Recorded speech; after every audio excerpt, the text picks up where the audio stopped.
Perkenalkan, saya Putri Esnababan dengan NPM 2156071034.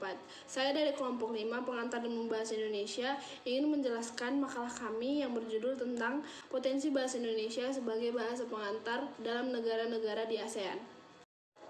Nah, pertama sekali saya akan menjelaskan mengenai sejarah bahasa Indonesia.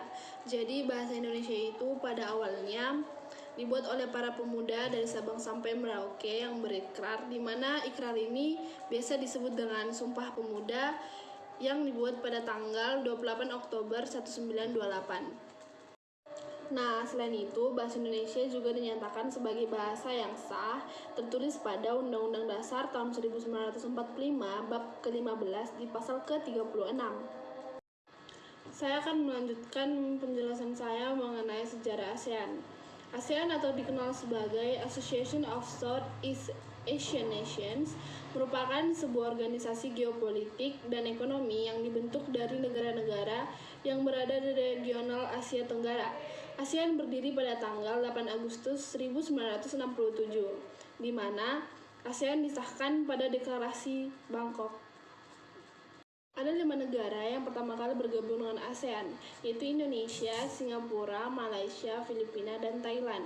Kemudian dilanjutkan oleh Brunei Darussalam pada tahun 1984, lalu dilanjutkan oleh Vietnam pada tahun 1995, kemudian Laos, Myanmar, dan Kamboja pada tahun 1997.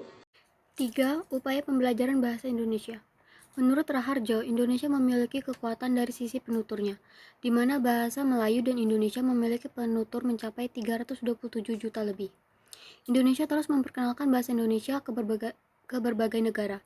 Contohnya yaitu yang pertama melakukan program Dharma Siswa yang dimulai dari tahun 1974 atas inisiatif ASEAN dan diperuntukkan bagi mahasiswa dari bagian ASEAN, dan diperluas pada tahun 1990-an menjadi semua negara yang memiliki hubungan diplomatik dengan Indonesia.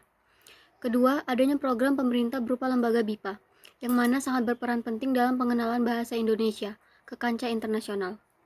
BIPA juga dijadikan media dalam penyampaian informasi tentang hal-hal yang berkaitan dengan Indonesia, seperti memperkenalkan masyarakat, sumber daya, dan juga budaya-budaya yang ada di Indonesia.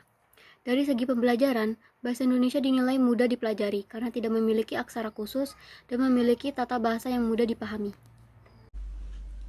4. Diplomasi kebahasaan Indonesia. Diplomasi kebahasaan termasuk ke dalam diplomasi kebudayaan, dan kekuatan diplomasi terlihat dari kekuatan nasionalnya. Menurut Margentau, terdapat 9 unsur kekuatan nasional, yaitu unsur geografi, sumber daya alam, kemampuan industri, kesiagaan militer, penduduk, karakter nasional, moral nasional, kualitas diplomasi, dan kualitas pemerintah. Dari unsur-unsur di atas, dapat dikatakan bahwa Indonesia mampu menjalankan diplomasi kebahasaan secara efektif dan intensif karena Indonesia sendiri telah memiliki kekuatan nasional untuk memaksimalkan potensi bahasa Indonesia sebagai bahasa pengantar ASEAN. Yang kelima adalah peluang Indonesia sebagai bahasa pengantar ASEAN.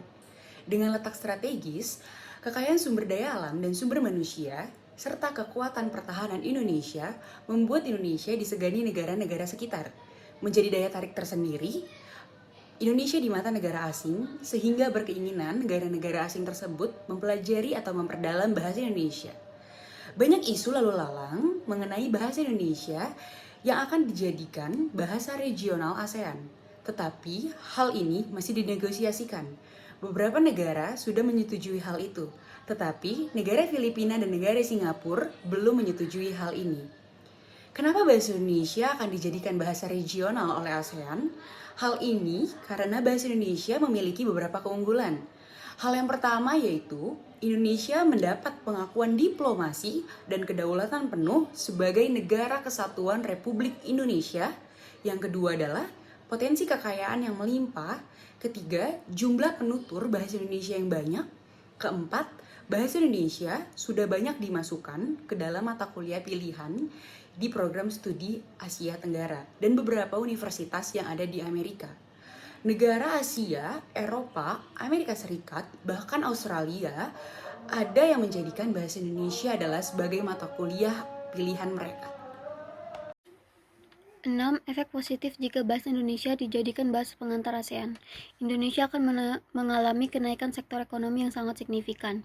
Indonesia akan sangat diuntungkan karena semakin dikenal mancanegara, yang mana dapat menarik wisatawan dan investor untuk mengenal lebih jauh negara Indonesia, dan menarik orang-orang asing mempelajari dan mengenal luas negara kita.